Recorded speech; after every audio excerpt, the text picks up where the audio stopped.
Chapter 325 Zhao फंग का सिक्लूशन से बाहर आना। स्यू फू के पीछे छुपे राज का पर्दाफाश। स्यू फू जैसे ही अपनी बात खत्म करता है वो पूरी तरह से सुन रह जाता है। ये तुमने कौन सा जादू यूज़ किया? मैं अपने आप को कंट्रोल क्यों नहीं कर पाया? स्यू फू दहशत भरी नज़रों से यिंग ज़ेंग को देख रहा था। वापस आने के बाद सियांग यांग की सेना का बदला हुआ रूप, दरबार के नियम और यिंग ज़ेंग के पास मौजूद वो भयानक शक्ति, ये सब देखकर स्यू फू का दिल कांप उठा था। चिन राज्य अब वो चिन नहीं रहा था जिसे वो जानता था। स्यू फू, क्या तुम्हें सच में लगा था कि चिन राज्य हमेशा एक जैसा रहेगा? क्या तुम्हें लगता है कि मुझे अब भी तुम्हारी ज़रूरत है उस झूठी अमरता के लिए? यिंग ज़ेंग ठंडी हंसी के साथ स्यू फू को घूरता है। स्यू फू पहले ही उसके दिल में मर चुका था। उस समय स्यू फू ने जहरीली गोलियां देकर उसे मारने की कोशिश की थी और आज फिर से वही जहर लेकर वापस आ गया। अगर आज स्यू फू नहीं मरा तो यिंग ज़ेंग का गुस्सा कभी शांत नहीं होता। मैं एक सच्चे अमृत देवता की सेवा करता हूँ। चिन के राजा, अगर आपने मुझे मार दिया तो वो देवता आपको नहीं छोड़ेगा, स्यू फू ने चीख कर कहा। इस पल उसकी जिंदगी का एक ही सहारा था, वो सो कॉल्ड इमॉर्टल। देवता? मुझे किस चीज़ का डर है? मेरे चिन राज्य को किस चीज़ का डर है? यिंग ज़ेंग की आंखों में तिरस्कार चमक उठा। अगर वो देवता इतना ही शक्तिशाली है तो डिवाइन लैंड में कदम रखने की हिम्मत क्यों नहीं करता? डरता है या फिर कर ही नहीं सकता? ये सुनकर स्यू फू का दिल और ज्यादा डूब गया। उसे एहसास हो गया, यिंग ज़ेंग उससे कहीं ज्यादा जानता था। वो देवता डिवाइन लैंड में आ ही नहीं सकता, क्योंकि डिवाइन लैंड खुद किस्मत और नियति से सुरक्षित है। लगता था जैसे यिंग ज़ेंग सब कुछ समझ चुका हो। पहरेदारों, स्यू फू को टुकड़ों में काट दो। यिंग ज़ेंग ने हाथ हिलाकर ठंडा आदेश दिया। जी महाराज। इंपीरियल गार्ड्स एक साथ बोल पड़े और स्यू फू की तरफ लपके। मैं अमृत देवता का दूत हूँ, मुझे कौन मारने की हिम्मत करेगा? मजबूरी में स्यू फू ने अपनी पूरी जान लगा दी। उसने अपनी आध्यात्मिक शक्ति चलाकर अपने चारों तरफ एक सुरक्षा कवच बना लिया। झुक जाओ। यिंग ज़ेंग की आंखों से बिजली सी गिर पड़ी। अगले ही पल राज्य की किस्मत का भयानक बोझ इंपीरियल माइट के साथ टूट पड़ा। आह! स्यू फू दर्द से चिल्लाया। उसकी जमा की हुई स्पिरिचुअल एनर्जी पल भर में बिखर गई। एक अदृश्य शक्ति ने उसे जमीन पर घुटनों के बल गिरा दिया। हिलने तक की ताकत नहीं बची। इंपीरियल गार्ड्स ने तुरंत उसे पकड़ लिया और जमीन पर दबा दिया। यहीं, अभी, इसी टुकड़ों में काट दो। मैं चाहता हूं ये अनंत पीड़ा में मरे। यिंग ज़ेंग की आवाज बर्फ से भी ज्यादा ठंडी थी। गार्डों ने छुरियां निकाल लीं। महाराज, महाराज, मैं दोषी नहीं हूं, सब कुछ उस देवता के कहने पर किया, मुझे मजबूर किया गया। दया कीजिए, कृपा कीजिए। स्यू फू रो रो कर भीख मांगने लगा, लेकिन उसकी फरियाद बेकार थी। रुको! दरबार के बाहर से एक आवाज गूंजी। गार्डों के हाथ रुक गए। स्यू फू की आंखों में उम्मीद की चमक आ गई। वो जल्दी से मुड़कर देखने लगा। एक युवा आदमी, क्राउन प्रिंस के राजसी वस्त्रों में, सर पर जेड का मुकुट पहने, धीरे धीरे अंदर आया। क्राउन प्रिंस ने सेक्लूजन से बाहर कदम रख दिया है। ज़ाओ फंग के प्रकट होते ही पूरे दरबार के मंत्रियों के चेहरों पर श्रद्धा और आदर आ गया। हम क्राउन प्रिंस को प्रणाम करते हैं। पूरा दरबार झुक गया। सिंहासन पर बैठे यिंग ज़ेंग के चेहरे का क्रोध थोड़ा शांत हुआ। Crown Prince? ये ना तो फुसू है और ना ही चिन राज्य के किसी बेटे जैसा लगता है जिसे मैं जानता हूँ। ये कौन है? स्यू फू पहली बार ज़ाओ फंग को देखकर पूरी तरह घबरा गया। सब उठ जाओ। ज़ाओ फंग ने हाथ उठाया और आगे बढ़ा। वो सीधा स्यू फू के सामने रुक गया। मैं पूछूंगा, तुम जवाब दोगे। एक भी झूठ बोला तो तुम्हारी आत्मा को भी मिटा दूंगा। ज़ाओ फंग ने नीचे देखते हुए ठंडी नजरों से कहा। जी। स्यू फू ने पागलों की तरह सर हिलाया। पंगलई इमॉर्टल आइलैंड कहाँ है? ज़ाओ फंग ने पूछा। वो डिवाइन लैंड के पूर्व में 4 वो द्वीपों के पार, स्यूफू ने तुरंत बोला। कितने ऐसे देवता हैं और उनकी ताकत? एक, सिर्फ एक। वो इंसान का मांस खाता है, बच्चों के खून को गोलियां बनाकर रिफाइन करता है। वो कहता है डिवाइन लैंड की किस्मत इतनी शक्तिशाली है कि वो अंदर आ ही नहीं सकता। उसने ये भी कहा कि डिवाइन लैंड की नियति पहले से तय है और एक दिन इसका भाग्य कमजोर पड़ेगा। भविष्य में divine land earthly immortal land के साथ मिल जाएगा। इस बार मुझे सिर्फ जहर देने नहीं भेजा गया था, बल्कि बच्चे पकड़ने के लिए। डिवाइन लैंड के बच्चे जो बाहरी आपदाओं से प्रभावित नहीं हुए हैं, उसकी कल्टीवेशन के लिए बहुत काम के हैं। स्यूफू ने एक भी बात नहीं छिपाई। उसे पता था ये लोग उससे सच उगलवा ही लेंगे। डिवाइन लैंड के पश्चिम या उसके पार के क्षेत्रों में भी क्या ऐसे देवता घुस चुके हैं? मुझे नहीं पता, लेकिन उस देवता को कहते सुना था कि पश्चिम बौद्ध क्षेत्र का है, जो उसके नियंत्रण से बाहर है। अच्छा, जाओ फंग ने धीरे से सिर हिलाया। तुम सच बोल रहे हो रॉयल फादर, मैंने पूछताछ खत्म कर ली है। जब पूछताछ हो गई तो आगे बढ़ो। यिंग ज़ेंग ने हाथ हिला दिया। रुको क्राउन प्रिंस, मैंने सब कुछ बता दिया, फिर भी मुझे मारना क्यों चाहते हो? स्यूफू का चेहरा फिर से सफेद पड़ गया। तुमने मेरे रॉयल फादर के खिलाफ साजिश रची। तुमने मेरे ग्रेट चिन की किस्मत काटने की कोशिश की। तुम्हें लगता है तुम जिंदा रहने के लायक हो? क्या तुम समझते हो मैं कोई दयालु मूर्ख हूँ? जाओ फंग की हंसी बर्फ से भी ठंडी थी। एक हाथ उठा और उस पल स्यूफू की किस्मत लिखी जा चुकी थी। इंपीरियल गार्ड्स ने अब बिल्कुल भी हिचकिचाहट नहीं दिखाई। हाथ में तेज धार वाली तलवारें लिए वो सीधे ज़ूफू पर टूट पड़े। एक ही पल में पूरे विशाल दरबार में चीखों की गूंज फैल गई। लेकिन चाहे ज़ूफू जितना भी तड़पा, जितनी भी जिद की, अपनी किस्मत बदलना उसके बस में नहीं था। उसका गोश्त टुकड़ों कुकड़ों में काटा जा रहा था। हर पल का दर्द इंसानी कल्पना से परे था। ये दृश्य देखकर दरबार के कई मंत्रियों की खोपड़ी में ठंडक सी दौड़ गई, रोंगटे खड़े हो गए। लेकिन यिंग ज़ेंग बस ठंडी नज़रों से देख रहा था। उसकी आंखों में तनिक भी दया नहीं थी, सिर्फ संतुष्टि थी। ज़ूफू ने सालों तक उसके खिलाफ साजिश रची थी। अगर उसके पुत्र ने सच का पर्दा ना उठाया होता तो शायद वो बिना कुछ जाने ही मर चुका होता। आज जो हो रहा था वो सिर्फ और सिर्फ न्याय था। ज़ूफू की लंबी दर्दनाक चीखों के बीच आखिरकार उसकी जीवन शक्ति पूरी तरह से बुझ गई। इसकी लाश कुत्तों के आगे फेंक दो। यिंग ज़ेंग ने बस एक नज़र डाली और ठंडे स्वर में हुक्म दिया, जी महाराज। इंपीरियल गार्ड्स ने तुरंत लाश को उठाकर हटा दिया। इसी दौरान दरबार के ऊपर हवा में ज़ूफू की आत्मा तैर रही थी। यिंग ज़ेंग, देवता तुम्हारी जान लेने जरूर आएंगे। ज़ूफू की आत्मा ने नफरत से घूरते हुए गरजती हुई आवाज में कहा। लेकिन उसने ये नहीं देखा, पूरे दरबार की नज़रें, चाहे यिंग ज़ेंग हो या ज़ाओ फेंग, सब उसी आत्मा पर टिकी हुई थीं। क्या तुम सोचते हो कि मेरे पास तुम्हारी आत्मा से निपटने का कोई तरीका नहीं? यिंग ज़ेंग ने ठंडी हंसी के साथ कहा। उसने हाथ उठाया और अगले ही पल इंपीरियल सील ऑफ स्टेट प्रकट हो गया। उससे राष्ट्रीय भाग्य का भयानक दबाव निकल रहा था। मेरा आदेश सुनो। ज़ूफू की आत्मा सदा के लिए ग्रेट किन से बंधी रहेगी। वो कभी मुक्ति या उत्तर लोक को प्राप्त नहीं करेगी। यिंग ज़ेंग की आवाज़ पूरे दरबार में गूंज उठी। इंपीरियल सील हवा में तैरता हुआ किन राज्य के भाग्य की अपार शक्ति को लेकर सीधा ज़ूफू की आत्मा पर दब गया।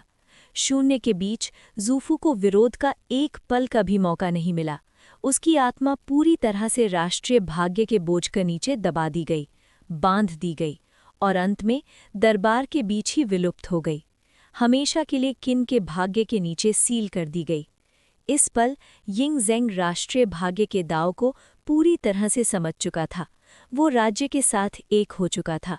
उसकी आत्मा देवता के स्तर पर पहुंच चुकी थी, नाशवार शरीर से परे।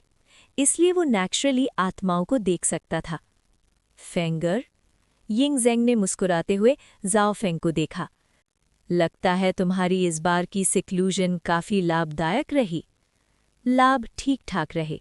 ज़ाओ फेंग ने हल्की मुस्कुराहट के साथ जवाब दिया। लगभग 1 महीने की सिक्लूजन के बाद उसकी सभी शक्तियां काफ़ी बढ़ चुकी थीं। ट्रेजर चेस्ट से मिली मार्शल टेक्निक्स, डिवाइन एबिलिटीज़ और स्पिरिचुअल आर्टिफैक्ट्स सब पूरी तरह से रिफाइन और मास्टरी के स्तर पर पहुंच चुके थे। ज़ूफू की बातों के बारे में तुम्हारा क्या विचार है? यिंग ज़ेंग ने फिर पूछा। उसका स्वर शांत था, लेकिन चेहरे पर छिपा क्रोध साफ दिखता था। ये सो कॉल्ड इमॉर्टल सच में उसे क्रोधित कर चुका था। अगर वो पिताजी की जान लेना चाहता है और ग्रेट किन को बर्बाद करना चाहता है, तो मैं उसे जिंदा नहीं छोड़ूंगा। ज़ाओ फेंग की आंखों में ठंडक उतर आई।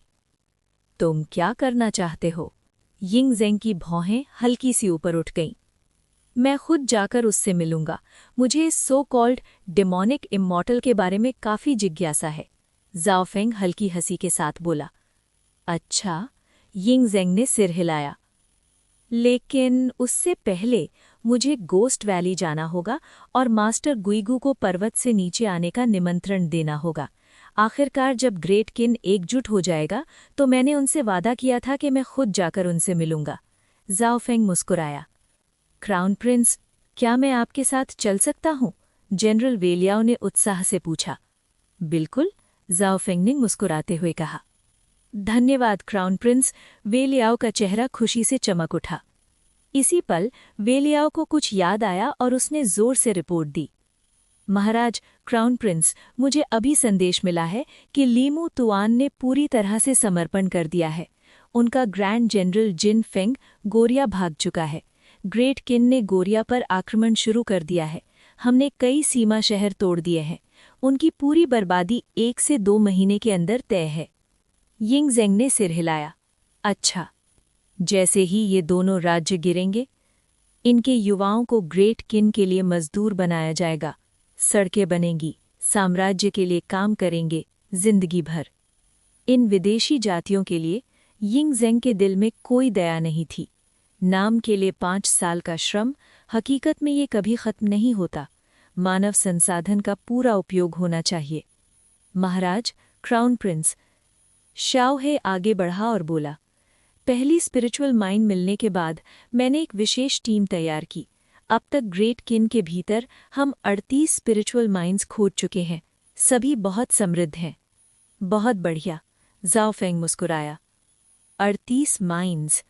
मेरा आदेश सुनो, सभी माइंड से पूरी क्षमता से खनन किया जाए और सारी स्पिरिचुअल स्टोन्स को हेवनली प्रोफाउंड मिरर में भेजा जाए। इसके अलावा नई माइंड्स की खोज रुकनी नहीं चाहिए। ग्रेट किन की इतनी विशाल धरती पर सिर्फ कुछ दर्जन वेन्स का होना असंभव है। क्या मैंने फॉर्मेशन मास्टर्स को मदद के लिए नहीं लगाया?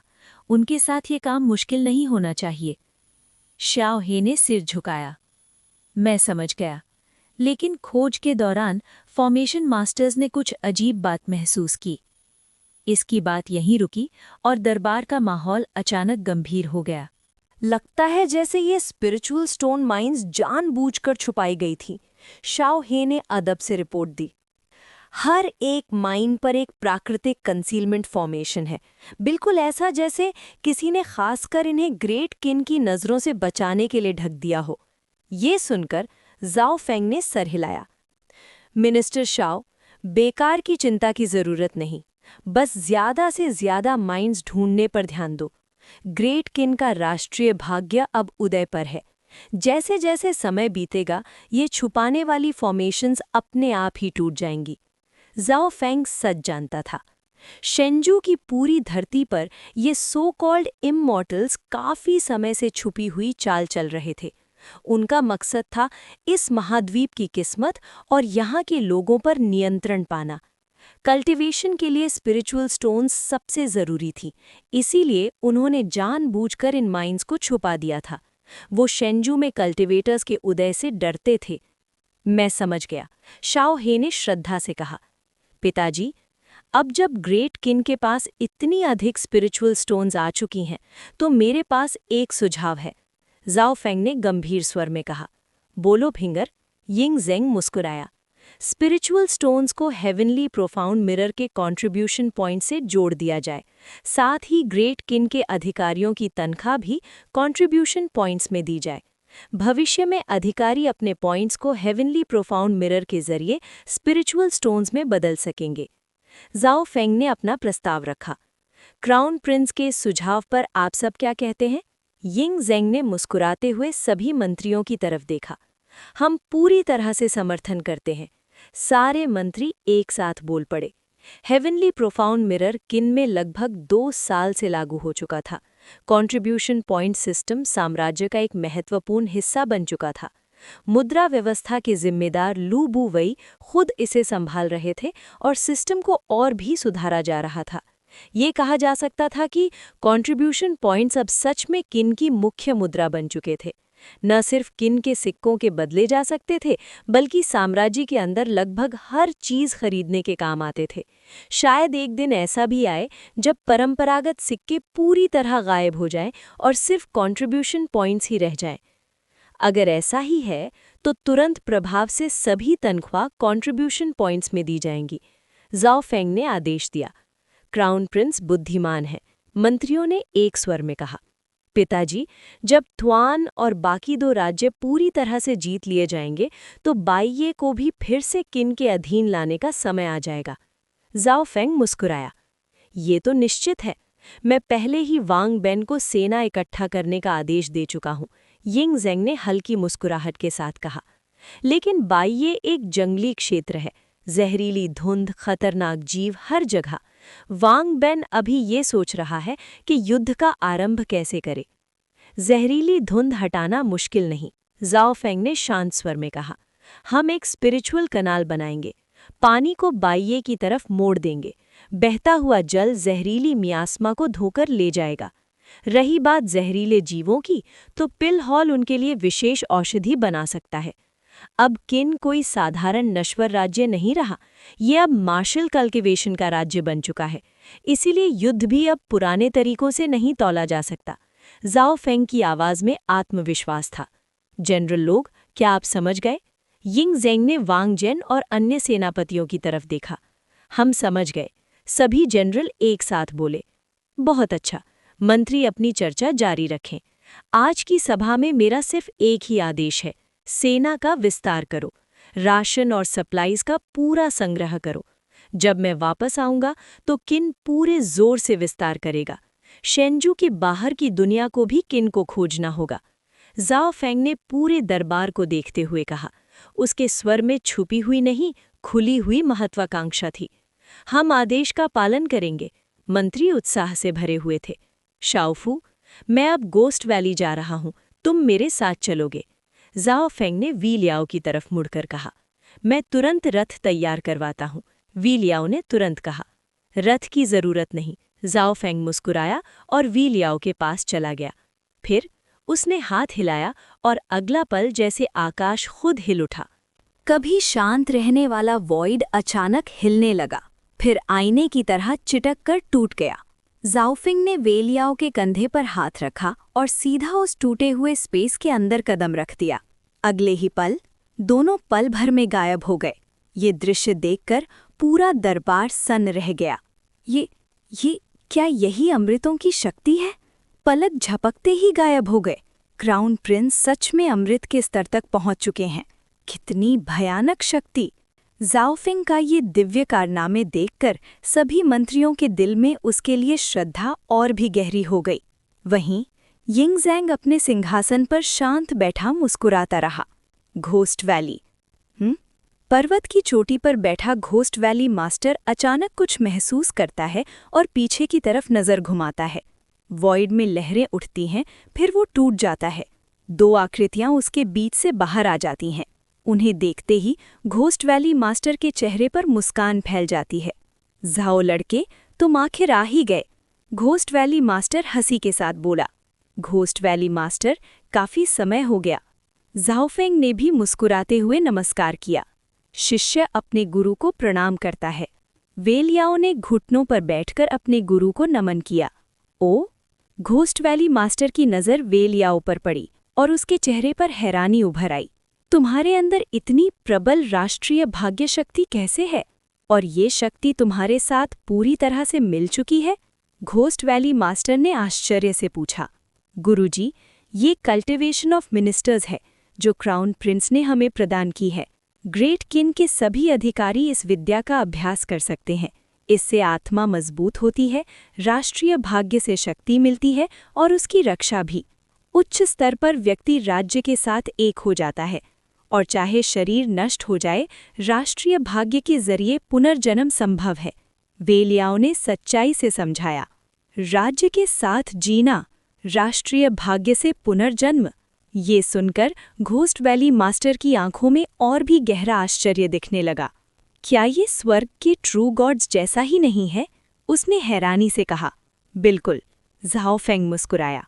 जैसे जैसे ग्रेट किन का राष्ट्रीय भाग्य बढ़ेगा, उसके अधिकारी भी ट्रू गॉड्स के समान हो जाएंगे।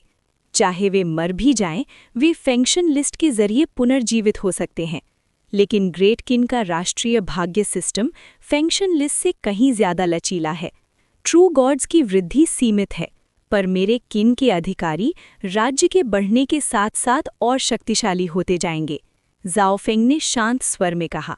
जो भी कल्टिवेशन ऑफ मिनिस्टर्स का अभ्यास करता, वो ग्रेट किन से बंध जाता।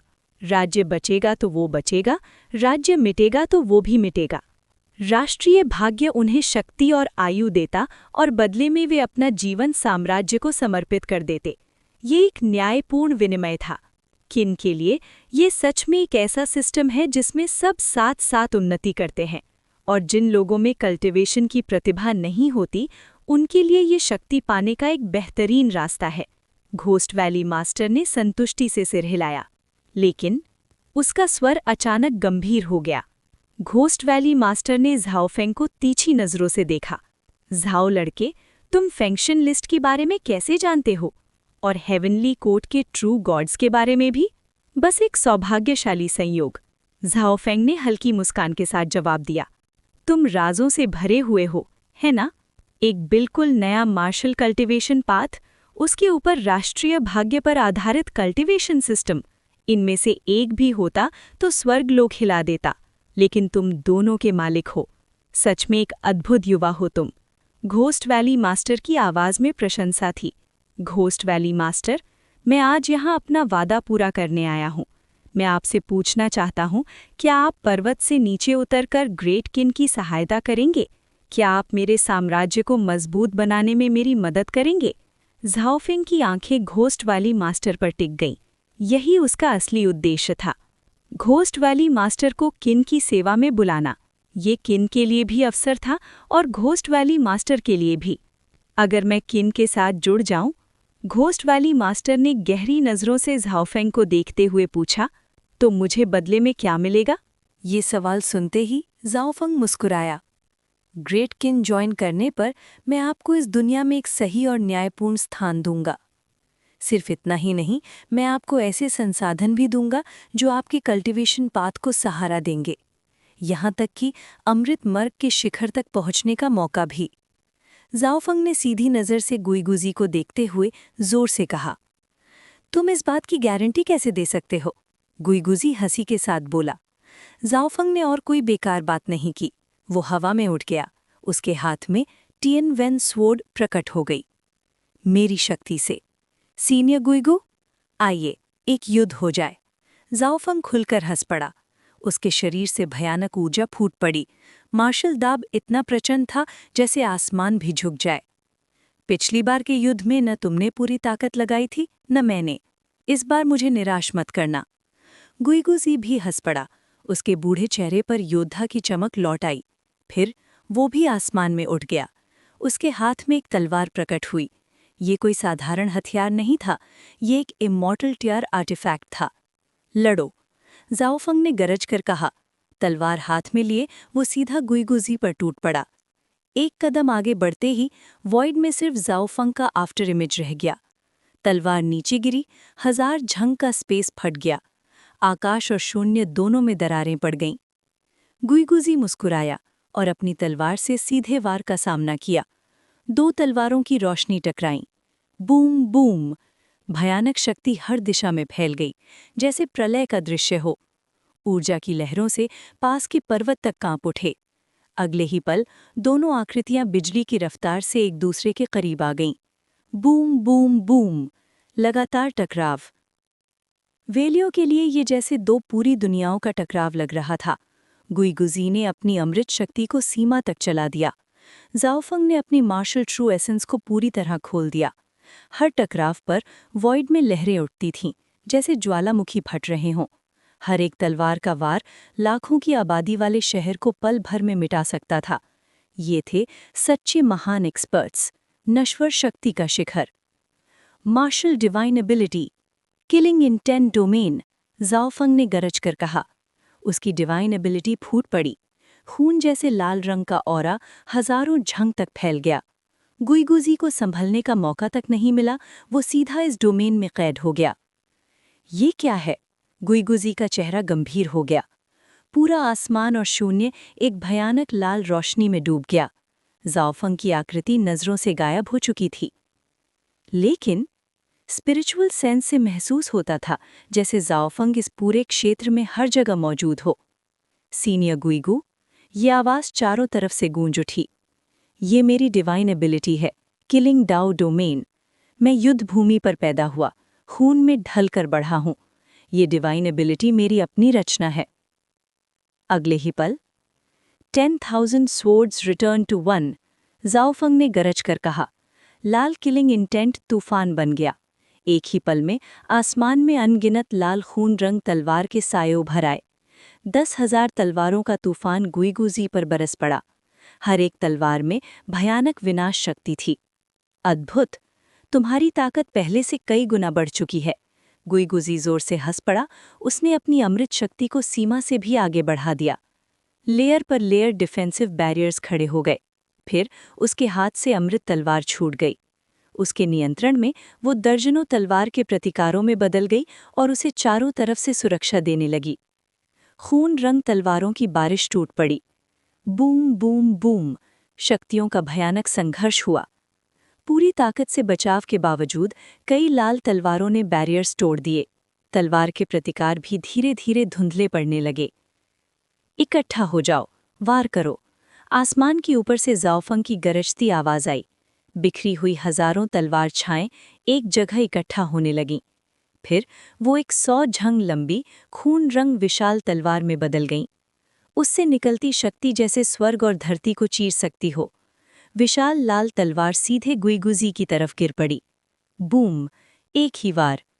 ये खराब है। गुइगुजी का चेहरा बदल गया। उस पर बेमिसाल शक्ति टूट पड़ी। उसके चारों ओर की तलवार छाएं पल भर में चूर चूर हो गईं। संभलने से पहले ही उसके नियंत्रण में थी अमृत तलवार पूरी तरह फीकी पड़ गई। बूम, आसमान फट गया और युद्ध अपने निर्णायक मोड़ पर पहुंच गया। खून लाल जाइंट तलवार ने दोबारा वार किया और गुइगुजी के सिर के बिल्कुल ऊपर आकर रुक गई। ये देखकर गुइगुजी बस मुस्कुरा दिया।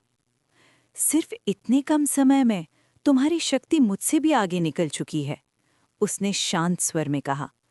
मैं हार मानता हूं। जैसे ही गुइगुजी ने हार स्वीकार की, किलिंग डाओ डोमेन और वो खून लाल जाइंट तलवार तुरंत बिखर गई। आसमान में फैलती हुई ऊर्जा के कणों में बदल गई। अगर वॉइड में छोड़े गए गहरे बरारों के निशान न होते तो लगता जैसे ये भयंकर युद्ध कभी हुआ ही न हो। जाओफेंग का शरीर फिर से आसमान में प्रकट हुआ। सीनियर गुइगु, जाओफेंग ने शांत आवाज में कहा, आपने अपनी पूरी शक्ति कभी भी प्रयोग नहीं की। अंत में इतने सालों बाद भी आपकी बुनियाद की चोट पूरी तरह से अभी तक नहीं भरी, उसने सीधे शब्दों में कहा।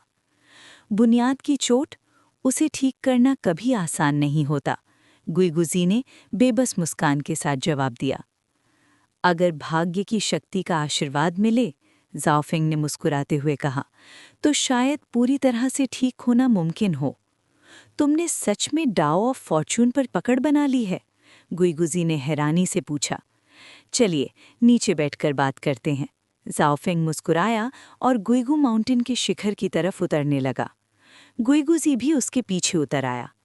गुइगु माउंटेन के शिखर पर वई लियाओ बिल्कुल सन्न रह गया था। जो युद्ध अभी उसने देखा था, उसने उसकी पूरी समझ को हिला दिया था। तो ये होता है इमॉर्टल्स और गॉड्स के बीच का युद्ध। मैंने कभी सोचा भी नहीं था कि मेरे गुरु एक इमॉर्टल होंगे और क्राउन प्रिंस भी। वैलियाओ के मन में तूफान मचा हुआ था। इमॉर्टल रेल्म में गुइगुजी धीरे से बोला, फॉर्चून की शक्ति वो चीज़ है जिसे हर इमॉर्टल और देवता चाहता है, चाहे वो साधारण इमॉर्टल हो या लेजेंडरी गोल्डन इमॉर्टल। सब फॉर्चून के पीछे होते हैं क्योंकि ये कल्टीवेशन को असामान्य रूप से बढ़ा देता है। लेकिन फॉर्चून पकड़ में आने वाली चीज़ नहीं है, उसने गहरी सांस लेते हुए कहा। ये न दिखाई देता है, न आम इमॉर्टल्स इसे छू सकते हैं। डाओ ऑफ फॉर्चून निश्चित ही अत्यंत गहरा है, जाओ फेंग ने मुस्कुराते हुए कहा, लेकिन मैं इसे पहले ही अपना चुका हूँ। उसने हाथ हिलाया और एक राज्य आदेश प्रकट हुआ। मेरे पिता ने पहले ही ग्रेट क्वीन की राष्ट्रीय भाग्य शक्ति के साथ अपना मेल कर लिया है, जाओ फेंग ने कहा। ये आदेश उन्हीं का दिया हुआ है। जब तक सीनियर गुइगू ग्रेट क्वीन में शामिल होकर साम्राज्य का पद स्वीकार करते हैं, तब तक ग्रेट क्वीन का राष्ट्रीय भाग्य आप पर आशीर्वाद बरसाएगा। लेना या ना लेना ये पूरी तरह से आपका निर्णय है, कहते हुए जाओ फेंग ने डिक्री आगे बढ़ा दिया। गुइगुजी की नज़र उस पर टिक गई। एक आम मॉर्टल के लिए ये सिर्फ एक साधारण स्क्रोल होता, लेकिन गुइगुजी स्पष्ट रूप से महसूस कर सकता था उसमें बह रही भयंकर राष्ट्रीय भाग्य शक्ति को। गुरु, वैलियाओ आगे बढ़ा, ग्रेट क्वीन अब सिर्फ एक साधारण मॉर्टल राज्य नहीं रहा। अगर आप इस अवसर को पकड़ते हैं तो आपकी चोटें निश्चित ही पूरी तरह से भर जाएंगी और भविष्य में आपकी कल्टीवेशन भी कई गुना बढ़ेगी। उसकी आवाज़ में सच्ची अपेक्षा थी। वो दिल से चाहता था कि उसका गुरु ग्रेट क्वीन के साथ आए। गुइगुजी ने गुइगू माउंटेन के शिखर से पूरे शेंझू की तरफ देखा। ऐसा लगा जैसे पूरी धरती उसकी नज़रों के नीचे हो। वो कई वर्षों से गुइगू माउंटेन से बाहर नहीं गया था। अगर मैं इस डिक्री को स्वीकार कर लूं, तो क्या शेंझू का भाग्य मुझे अब भी ठुकराएगा? उसने धीरे से पूछा। अब नहीं, जाओ फेंग ने निश्चिंत मुस्कान के साथ कहा। ये आपको फिर कभी अस्वीकार नहीं करेगा। अच्छा, गुइगुजी मुस्कुराया और डिक्री की तरफ हाथ बढ़ाया। मैं स्वीकार करता हूँ। आज से मैं ग्रेट क्वीन की सेवा उसके मंत्री के रूप में करने को तैयार हूँ। जैसे ही उसके शब्द गिरे, डिक्री अपने आप खुल गया। उसी क्षण आसमान में एक राज्य आदेश प्रकट हुआ। सम्राट के आदेश से गुइगुजी, अपार शक्ति और अतुल्य बुद्धिमत्ता वाला पुरुष, को ग्रेट क्वीन का राष्ट्रीय सलाहकार नियुक्त किया जाता है और उसे ग्रेट क्वीन के राष्ट्रीय भाग्य का आशीर्वाद प्रदान किया जाता है। वॉइड से यिंग ज़ेंग की गंभीर और गौरवपूर्ण आवाज़ गूंज उठी। ये सेवक आदेश स्वीकार करता है। गुइगुजी ने गहरा प्रणाम किया। अगले ही पल आसमान में एक रहस्यमयी काला पक्षी प्रकट हुआ। वो नीचे उतरा, अपने साथ लेकर भयंकर दबाव और असीम राष्ट्रीय भाग्य शक्ति। भाग्य की शक्ति जबरदस्त धार की तरह गुइगुजी के शरीर में समा गई। जैसे ही भाग्य उससे मिला, उसकी इमॉर्टल ऊर्जा अपने आप घूमने लगी। बूम बूम, इमॉर्टल शक्ति का भारी विस्फोट हुआ। पूरी गुइगू माउंटेन जोर से कांप उठी। ये सिलसिला काफी देर तक चलता रहा। जब सब कुछ शांत हुआ तो गुइगुजी के चेहरे पर गहरी हैरानी और विस्मय छा गया। भाग्य की शक्ति, क्या ये इतनी शक्तिशाली होती है? 1000 साल से मेरी चोटें गंभीर थीं, लेकिन सिर्फ इस भाग्य के आशीर्वाद से आधी से ज्यादा भर चुकी हैं। और जब तक ये भाग्य मेरे साथ रहेगा, मैं जल्द ही पूरी तरह से ठीक हो जाऊंगा, उसने उत्साह से कहा।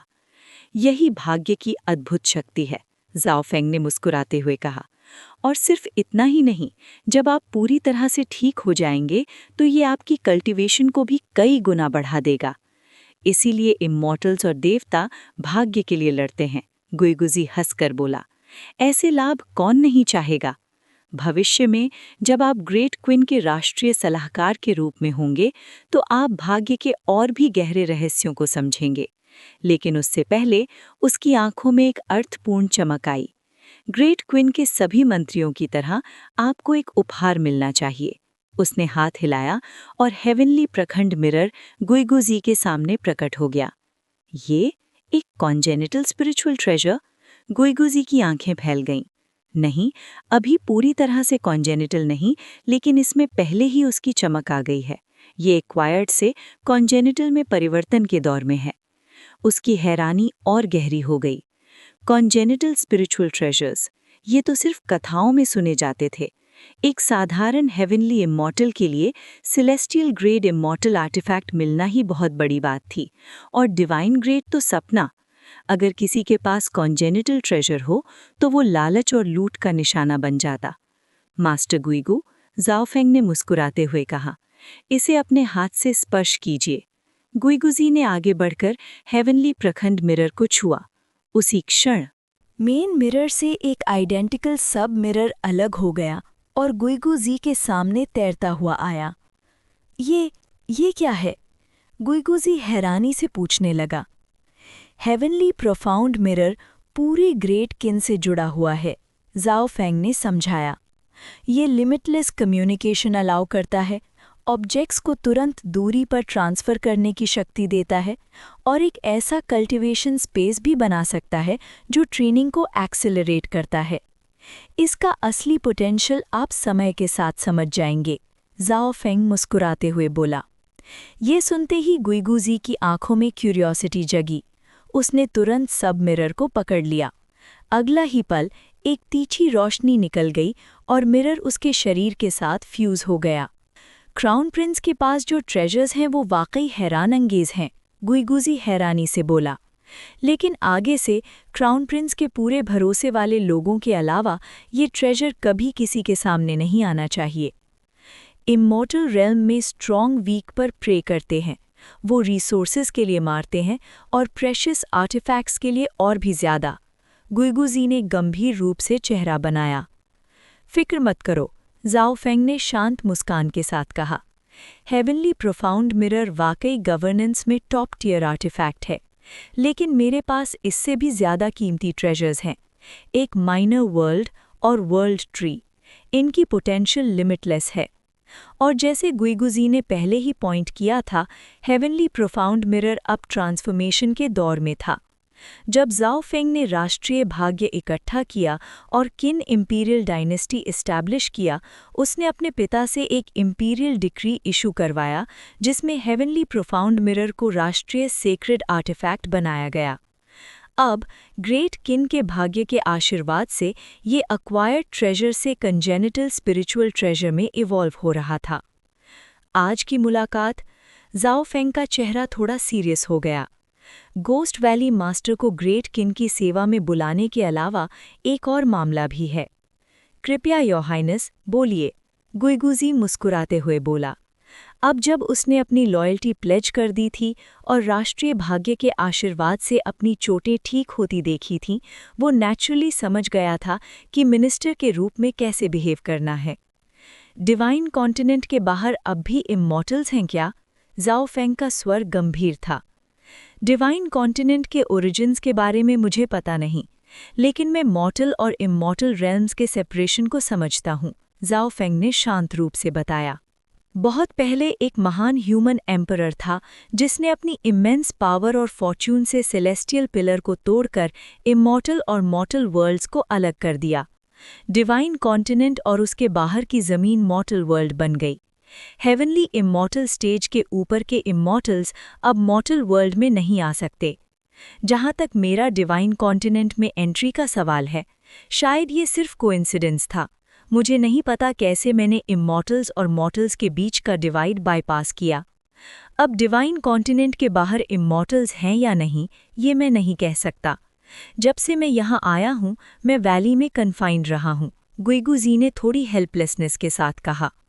वो बहुत अरसे से बाहर जाना चाहता था, लेकिन कभी नहीं जा सका। मास्टर गुइगू, जाओ फेंग ने कहा, एक और बात है जो मुझे जाननी है। कृपया पूछिए योर हाइनेस, गुइगुजी तुरंत बोला। पुरानी बातों में इमॉर्टल्स और मॉर्टल्स एक ही दुनिया में साथ साथ रहते थे, लेकिन जब ह्यूमन एम्परर ने सेलेस्टियल पिलर तोड़ दिया और रेल्म्स को अलग कर दिया, तो वो इमॉर्टल्स जो पहले डिवाइन कॉन्टिनेंट में रहते थे कहाँ गए? जाओ फेंग ने पूछा। ये मुझे नहीं पता, मैं सिर्फ एक हेवनली इमॉर्टल हूँ। सिर्फ जो लोग उस एरा को डायरेक्टली एक्सपीरियंस कर चुके हैं उन्हें इसका जवाब मिलेगा। मास्टर गुइगू, मैं सीधी बात करता हूँ। अभी जाओ फेंग ने पूरी डिटेल में सूफू और पेंगलाई इमॉर्टल आइलैंड के इवेंट्स बताए। ये सुनते ही गुइगुजी का चेहरा गंभीर हो गया। सूफू? तुमने उसका नाम सूफू कहा? गुइगुजी का चेहरा थोड़ा हैरानी से भरा था।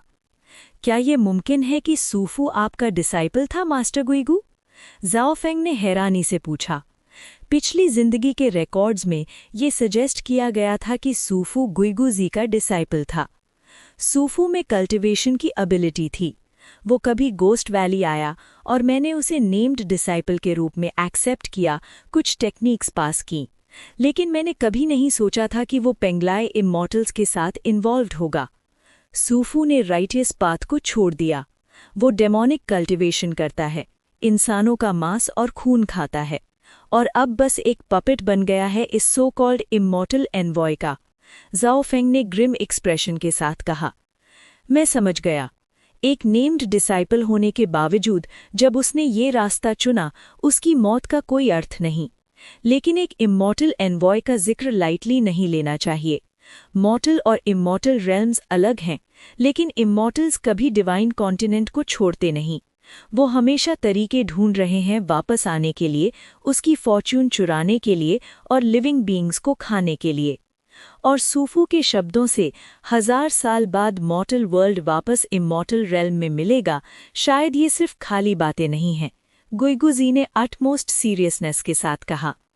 हो सकता है मॉर्टल वर्ल्ड ओरिजिनली इमॉर्टल रेल्म का हिस्सा था, और ह्यूमन एम्परर ने अपनी डिवाइन पावर से एक हिस्सा अलग करके मॉर्टल वर्ल्ड बनाया और इमॉर्टल्स और मॉर्टल्स के रास्ते को तोड़ दिया। जाओ फेंग ने इंटरनली सोचा, लेकिन इस थॉट को उसने बोलकर नहीं बताया, ये बस उसका कंजेक्चर था। अगर हम पेंगलाई और इस सो कॉल्ड इमॉर्टल एनवॉय को ढूंढ लेते हैं, हम इमॉर्टल रेल्म के बारे में और सीक्रेट्स जान सकते हैं। मास्टर गुइगू, पूरी सफलता के लिए आपको मेरे साथ जाना होगा, जाओ फेंग ने डिक्लेयर किया। बहुत अच्छा, गुइगुजी ने सिर हिलाया। फिर उसने गोस्ट वैली की गहराइयों की तरफ देखा। डिसाइपल्स, सिक्लूजन से बाहर निकलो, गुइगुजी ने अपनी भारी आवाज में पुकारा। इसका जवाब आया।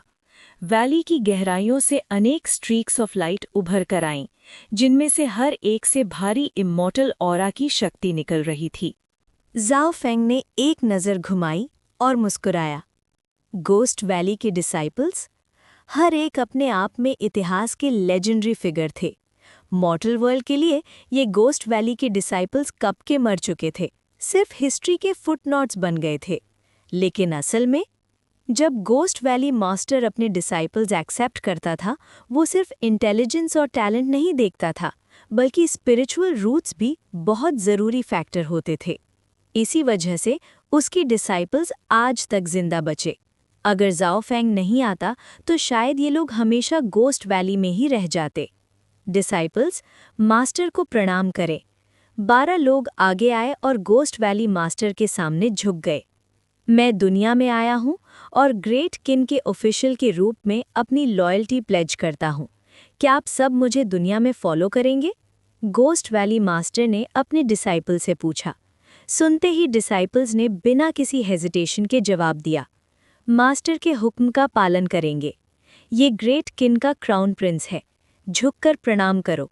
गोस्ट वैली मास्टर ने जाओ फेंग की तरफ इशारा किया। योर हाइनेस, क्राउन प्रिंस को प्रणाम। गोस्ट वैली के डिसाइपल्स एक साथ झुक गए। इन लोगों को देखकर जाओ फेंग मुस्कुराया। सब लोग उठो। योर हाइनेस, मेरे डिसाइपल्स में से कई लोग पहले ग्रेट किन में ऑफिशियल्स रहे थे, लेकिन कुछ कारणों से वो वापस गोस्ट वैली आ गए। गोस्ट वैली मास्टर ने मुस्कुराते हुए बताया, मैं हूँ सन वू यानी सन जू। एक युवा डिसाइपल आगे आया। मैं हूँ पम जुआन, मैं हूँ सुकिन, मैं हूँ जांगी, मैं हूँ गाइनिए। एक के बाद एक गोस्ट वैली के डिसाइपल्स ने अपना परिचय जाओ फेंग से करवाया। कुछ लोगों के नाम हिस्ट्री में लिखे गए और कुछ नहीं, लेकिन गोस्ट वैली मास्टर के डिसाइपल्स होने के नाते हर एक में एक्स्ट्रा ऑर्डिनरी टैलेंट था। और गोस्ट वैली मास्टर के ग्रेट किन ज्वाइन करने के बाद उसने बेसिकली ग्रेट किन को एक डजन से ज़्यादा एक्सेप्शनल टैलेंट्स का वरदान दे दिया, जो एम्पायर के लिए एक अनडिनाएबल ब्लेसिंग था। एक्सीलेंट, सबकी ग्रेट किन ज्वाइन करने के बाद एम्पायर आप सबको डिसअपॉइंट नहीं करेगा। जाओ फेंग ने खुशी से हंसी भरी। Celestial realm. हेवनली कॉर्ट के अंदर गोल्डन और रिस्प्लेंडेंट पैलेसेस के नीचे एक ब्लड थर्स्टी अंडरकरंट था। योर मैजेस्टी, हेवनली सीक्रेट्स अब केओस में हैं और सेलेस्टियल रिकॉर्ड्स बदल गए हैं। जो ओरिजिनली फेट से ऑर्डेन्ड था उसने अपनी डेस्टिनी खो दी है और उसकी सोल अभी तक 9 हेल्स में नहीं पहुंची है। ऑर्डेन्ड वन हेवन से प्रोटेक्टेड है। कैसे उसने अपनी डेस्टिनी खो दी? चाहे एक इमॉर्टल मॉर्टल रेल्म में डिसेंड करे, वो हेवनली बैकलैश का सामना नहीं कर सकता। हेवनली एम्परर अपनी भावनाओं को कंट्रोल करते हुए भड़े हुए चेहरे के साथ ब्राउज फरो करता है। योर मैजेस्टी, डिवाइन कॉन्टिनेंट का फॉर्च्यून गैदर हो रहा है, शायद किन एम्पायर के लैंड यूनिफिकेशन की वजह से। मॉर्टल रेल्म में अपहीवल हो रहा है। योर मैजेस्टी को तुरंत डिसीजन लेना होगा। डिवाइन कॉन्टिनेंट का फॉर्च्यून वेस्टर्न बुद्धिस्ट्स के हाथ में नहीं जाना चाहिए। एक डिएटी जो एक पगोड़ा धारण किए हुए था आगे आया और अर्जेंटली बोला, डेमन्स एंड फीन्स। हेवनली एम्परर का चेहरा डार्क हो गया। गिल्डेड हॉल्स में डेमन्स का जिक्र सही लगता था, लेकिन अगर कोई अपना डिवाइन सेंस एक्सटेंड करे और वहाँ की ब्लड ड्रेंच सोल्स को देखे तो आयरनी समझ में आती। जो दूसरों को डेमन्स कह रहे हैं वही असली हालत में डेमन्स थे। इंडीड, मॉर्टल रेल्म में डिस्टर्बेंस है, हमें एक्ट करना होगा। अगर वेस्टर्न बुद्धिस्ट्स डिवाइन कॉन्टिनेंट का फॉर्च्यून सीज कर लेते हैं तो ये हेवनली कॉर्ट के लिए हानि का कारण बनेगा। हेवनली एम्परर का स्वर ठंडा था और उसकी चिलिंग प्रेजेंस हॉल पर सफोकेटिंग ऑपरेशन डाल रही थी। योर मैजेस्टी, डिवाइन कॉन्टिनेंट को वापस हेवनली रेल्म में लाने के लिए हमें लैंड के गैदर्ड फॉर्च्यून को तोड़ना होगा। हमें लैंड को फिर से केओस में डालना होगा। अगर लैंड का फॉर्च्यून ब्रेक नहीं हुआ तो योर मैजेस्टी भी डिवाइन कॉन्टिनेंट को ज़बरदस्ती हेवनली रेल्म में इंटीग्रेट नहीं कर सकेंगे। पगोड़ा धारण डिएटी कंटिन्यू करता है। एक डिक्री, डिवाइन कॉन्टिनेंट में किन एम्परर गिर जाएगा और दुनिया डिवाइडेड हो जाएगी। डिजास्टर्स किन पर आएंगे और एक एरा ऑफ केओस शुरू होगा। जो मैंडेट ऑफ हेवन को सीज करेगा वही दुनिया पे रूल करेगा। हेवनली एम्परर ने थोड़ी देर कॉन्टेम्पलेशन के बाद डिक्री किया। जैसे ही उसका स्वर गिरा, पूरा हेवनली कॉर्ट हिलने लगा, जैसे डिक्री अपना काम कर रहा हो। Above the firmament. चैप्टर 328। तारे शिफ्ट होने लगे। एक अनसीन डिवाइन लॉ का फोर्स एक्टिवेट हुआ। वो वॉइड को चीर कर रेल्म्स के बाउंड्रीज तोड़ता हुआ मॉर्टल वर्ल्ड पर उतर गया। योर मैजेस्टी, डिवाइन कॉन्टिनेंट का फॉर्च्यून एक ऑर्डिनरी मॉर्टल से कंसोलिडेट नहीं हो सकता। इसके लिए एक कल्टिवेटर चाहिए, और सिर्फ कोई भी नहीं, एक ऐसा जो इमेंस पावर रखता हो। मैं शक करता हूँ कि डिवाइन कॉन्टिनेंट के अंदर पावरफुल कल्टिवेटर्स एग्जिस्ट करते हैं, शायद ऐसे भी जिनमें ग्रेट डिवाइन एबिलिटीज़ हैं। एक डिएटी आगे आया और बोला, मार्शल वैंग लिंगवान, आप गलत सोच रहे हैं।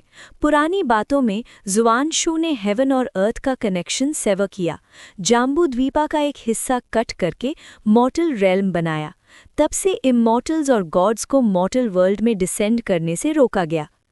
अगर किसी के पास एंशिएंट सेंट्स का पावर नहीं है तो मॉर्टल वर्ल्ड में कैसे आ सकता, और अगर आएगा भी, कौन विलिंगली अपनी एसेंस सैक्रिफाइस करेगा? दूसरे डिएटी ने आर्ग्यू किया, कुछ भी एब्सोल्यूट नहीं है। जब सेंट्स गिर गए तब से हेवन और अर्थ का ऑर्डर टर्मोइल में है। कौन ये कह सकता है कि कोई पावरफुल कल्टिवेटर मॉर्टल रेल्म में नहीं आया?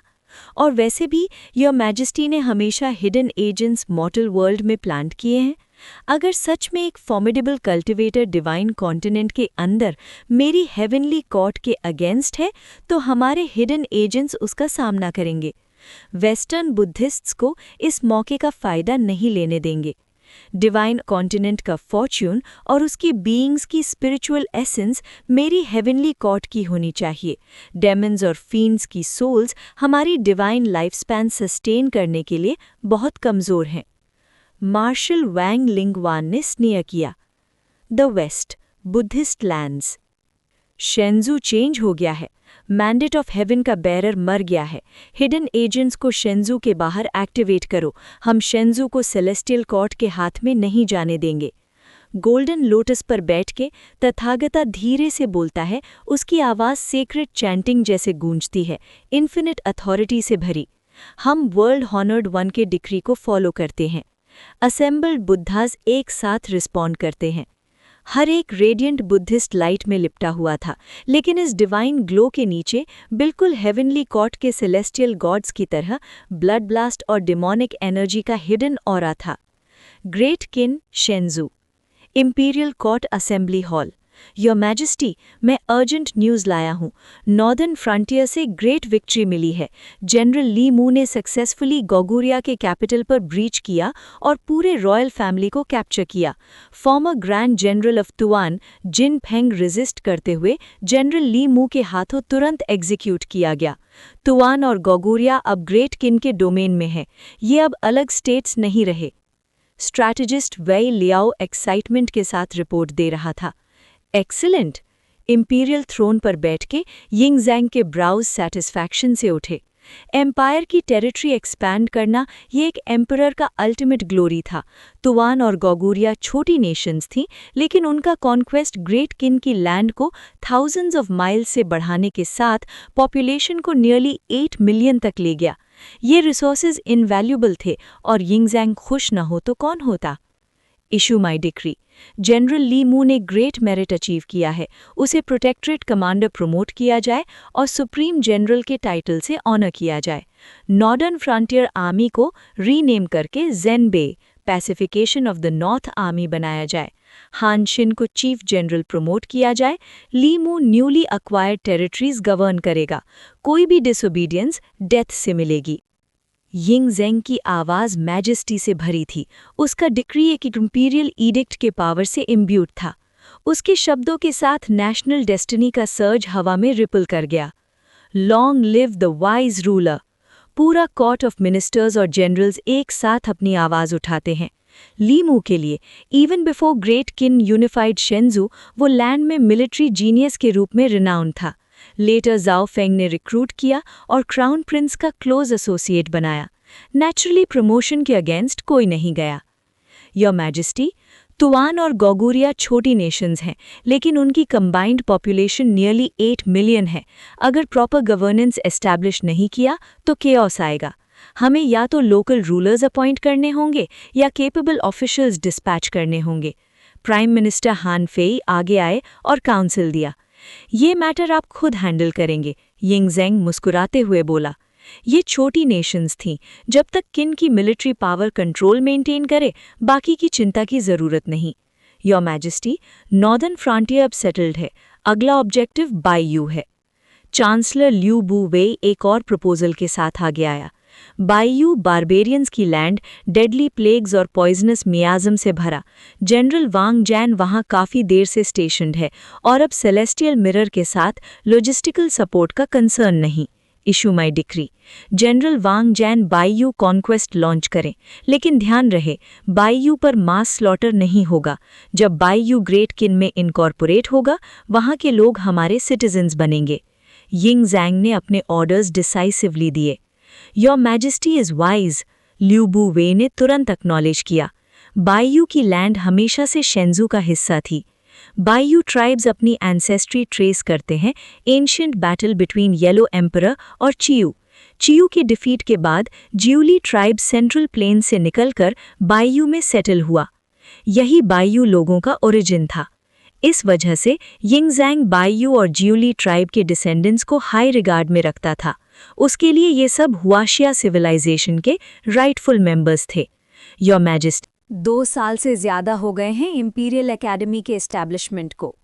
हर काउंटी की एकेडमीज़ अब स्टूडेंट से भरी हुई हैं। रीजनल एकेडमीज़ ने स्कॉलर्स को एडमिट करना शुरू कर दिया है और जल्द ही वो प्रोविंशियल एकेडमीज़ में आगे बढ़ेंगे। अगले साल तक प्रोविंशियल एकेडमीज़ के टॉप स्कॉलर्स कैपिटल आएंगे इंपीरियल एग्जामिनेशंस के लिए। ल्यू बू वेई ने सैटिस्फाइड स्माइल के साथ रिपोर्ट दी। प्रोविंशियल एकेडमीज़ के स्कॉलर्स कैपिटल में आकर फाइनल एग्जामिनेशन देंगे। ये ग्रेट किन के हिस्ट्री में पहली बार हो रहा है। जो पास होंगे उन्हें ऑफिशियल पोजीशंस दी जाएंगी। ये एक इम्पॉर्टेंट मैटर है। यिंगजैंग का टोन सीरियस हो गया। योर मैजेस्टी, इसीलिए मैं ये बात लाया हूँ। कैपिटल की इंपीरियल एकेडमी पूरी तरह से तैयार है। जब स्कॉलर्स अगले साल आएंगे तब एग्जामिनेशंस कमेंस हो सकती हैं। एग्जामिनेशन के फॉर्मेट के लिए हम आपके डिसीजन का इंतज़ार करेंगे। ल्यू बूवे ने रिस्पेक्टफुली बो किया। चांसलर, मैं ये मैटर आपको इंट्रस्ट करता हूँ। एग्जामिनर्स होंगे मास्टर सुनजी और 100 स्कूल्स ऑफ थॉट के एस्टीम्ड स्कॉलर्स। मुझे आप पर पूरा भरोसा है। यिंग ज़ेंग मुस्कुराए और रिस्पॉन्सिबिलिटी हैंड ओवर कर दी। ये हम्बल सर्वेंट योर मैजेस्टी को डिसअपॉइंट नहीं करेगा, ल्यू बूवे ने ग्रैटिट्यूड के साथ जवाब दिया। और तभी बूम बूम बूम, शेंजू की लैंड्स हिलने लगी। स्काई के सबसे ऊपर से एक थंडरस अर्थ शेकिंग रोर निकल रहा था। ऐसा लग रहा था जैसे हेवन और अर्थ का फैब्रिक ही हिल गया हो। ये क्या आवाज़ है? यिंग ज़ेंग ने पैलेस हॉल के बाहर नज़र घुमाई और ब्राउज फरो किए। योर मैजेस्टी, एक सेलेस्टियल स्टार स्काई से गिर रहा है।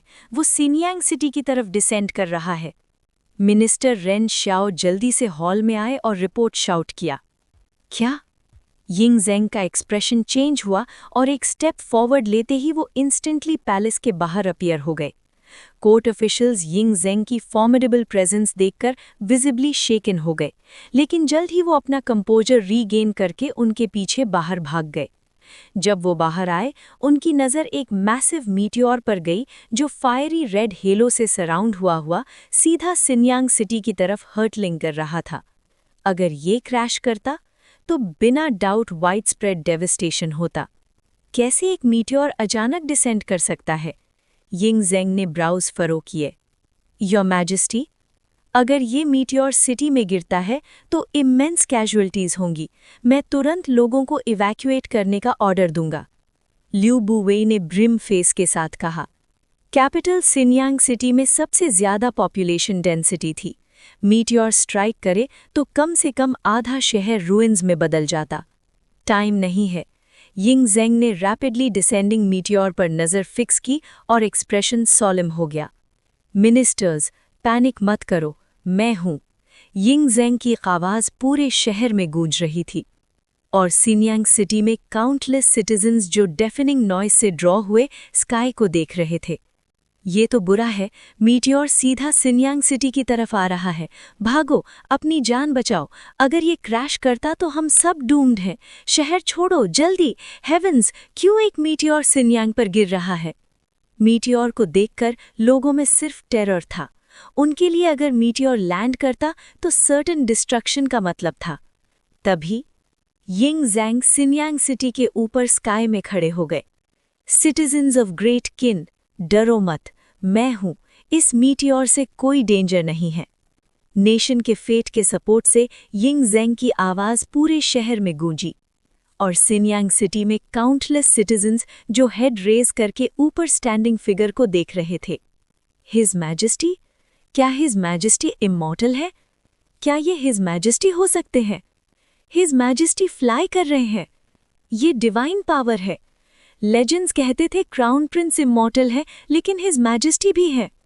हेवंस ब्लेसेस ग्रेट किन, हिज मैजेस्टी पर ट्रस्ट करते हैं, हम सेफ रहेंगे। यिंग ज़ेंग को स्काई में देखकर लोग अस्टॉनिश्ड भी थे और रीअश्योर्ड भी। सिनयांग के सिटीजन्स लॉयल किन सब्जेक्ट्स थे। उनका एम्परर पर अनवेवरिंग फेथ था। मीटियोर? यिंग ज़ेंग ने रैपिडली अप्रोचिंग मीटियोर पर नज़र लॉक की। अब वो एक कोलोसल फायरबॉल बन गया था। ऐसा लग रहा था जैसे डायरेक्टली सिनयांग सिटी की तरफ गाइड हो रहा हो। ग्रेट किन के डोमेन में मैं ही हेवंस हूँ, रुको अभी। यिंग ज़ेंग की आवाज़ गूंजती है, प्लमिटिंग मीटियोर को स्टेयर करते हुए। द इंपीरियल यैग सील उनके अराउंड घूमता है। Invisible force of national destiny emerge होता है और एक मिस्टीरियस ब्लैक बर्ड हवा में हॉवर करता है। नेक्स्ट मोमेंट, एक decree of golden words. Boom! Sky में एक रिसाउंडिंग एक्सप्लोजन। मीटियोर सीम्ड करता है जैसे इनविजिबल बैरियर से कोलाइड कर गया हो और इमेंस इम्पैक्ट से हेवंस में ट्रेमर्स आ गए। वो incomparably powerful meteor forcibly mid air में स्टॉप हो गया। हिज मैजेस्टी ने रोक दिया। मीटियोर रुक गया है। ये हिज मैजेस्टी का डिवाइन पावर है। हिज मैजेस्टी ऑलमाइटी है। हिज मैजेस्टी ऑलमाइटी है। सब सिन्यांग के सिटीजन स्काई में अनफोल्डिंग सीन को देख रहे थे। वो मीटियोर बाउंडलेस डिस्ट्रक्टिव फोर्स के साथ इनविजिबल पावर से स्टॉप हो गया। सब समझ गए ये उनका एम्परर है जिसने ये किया। शैंगयांग पैलेस के अंदर यिंग ज़ेंग के ओवरवेलमिंग पावर को देखकर कोर्ट ऑफिशियल्स अटर शॉक में थे। हिज मैजेस्टी ने नेशन के फेट के साथ मर्ज कर लिया है और अब ग्रेट किन के डेस्टिनी को कंट्रोल करते हैं। हिज मैजेस्टी की स्ट्रेंथ के साथ अगर एक ट्रू इमॉर्टल भी मॉर्टल वर्ल्ड में डिसेंड करे तो वो उन्हें डिफीट नहीं कर सकता। ये पावर अनइमेजिनेबल है। इवन अगर मैंने forging of ministerial duty technique practice किया हूं, मैं ऐसे नेशनल फेट को कमांड नहीं कर सकता। The way of national destiny far too powerful है। मार्शल कल्टिवेशन में भी अगर इस लेवल तक पहुंचना है तो ग्रैंड मास्टर रेल्म को भी सरपास करना होगा। शायद एक ग्रैंड मास्टर भी ये फीट अचीव नहीं कर सकता, मीटियोर रोकना। क्राउन प्रिंस के अलावा सिर्फ हिज मैजेस्टी ही ये कर सकते हैं। काउंटलेस मिनिस्टर्स ऑ में डिसबिलीफ के साथ भरे एक्सप्रेशंस के साथ। इस वक्त मार्शल कल्टिवेशन स्प्रेड हो चुका था। नेशनल डेस्टिनी का पाथ रिवील हो चुका था। सब समझ गए कि यिंग ज़ेंग की ये एबिलिटी कितनी फॉर्मिडेबल है। And high in the sky massive motionless meteor को स्टेयर करते हुए यिंग ज़ेंग फाइनली एक साय ऑफ रिलीफ लेते हैं। लकीली अब मैं सिर्फ 30% of great Qin's national fate harness कर सकता हूँ, वरना मैं सच में ये नहीं रोक पाता। यिंग ज़ेंग सोच रहे थे अपने आप में। नेशनल डेस्टिनी का रास्ता इंसान के सोल में, एम्परर के शरीर में बसा होता है। ये डिपेंड करता है कि एक एम्परर कितनी नेशंस फॉर्चून को अपने अंदर समेट सकता है। यिंग ज़ेंग के करंट कल्टीवेशन स्पीड और सोल की टेम्परिंग को देखते हुए अभी भी 1 या 2 साल लगेंगे बिफोर वो अपर टियर डायनेस्टी के फॉर्चून का पूरा प्रेशर बर्दाश्त कर सके। ऑफ कोर्स, जब यिंग ज़ेंग पूरी तरह से नेशनल डेस्टिनी को ग्रास्प कर लेगा तो डायनेस्टी का फ्यूचर राइज उसके लिए कंट्रोल करना बहुत ईजी हो जाएगा। डिसेंड। एक हाथ के वेव के साथ यिंग ज़ेंग ने कमांड दी। नेशनल डेस्टिनी की पावर सर्ज हुई। वो मैसिव मीटियोर हवा में होल्ड हुआ और गाइडेड हुआ टुवर्ड्स इंपीरियल पैलेस। जैसे ही मीटियोर ग्रैंड असेंबली हॉल के प्लाजा पर लैंड हुआ, सब कोर्ट ऑफिशियल्स की नज़र उस पर टिक गई। ये मीटियोर बहुत बड़ा था, एक ग्रैंड पैलेस हॉल जितना। देखकर समझो, इस पर वर्ड्स लिखे हुए हैं। ली सी ने अलार्म के साथ शाउट किया। सबकी नज़र फोकस हो गई। एक पल में कोर्ट का एक्सप्रेशन ड्रास्टिकली चेंज हो गया। यिंग ज़ेंग धीरे धीरे डिसेंड करते हुए मीटियोर पर नज़र डाल रहे थे।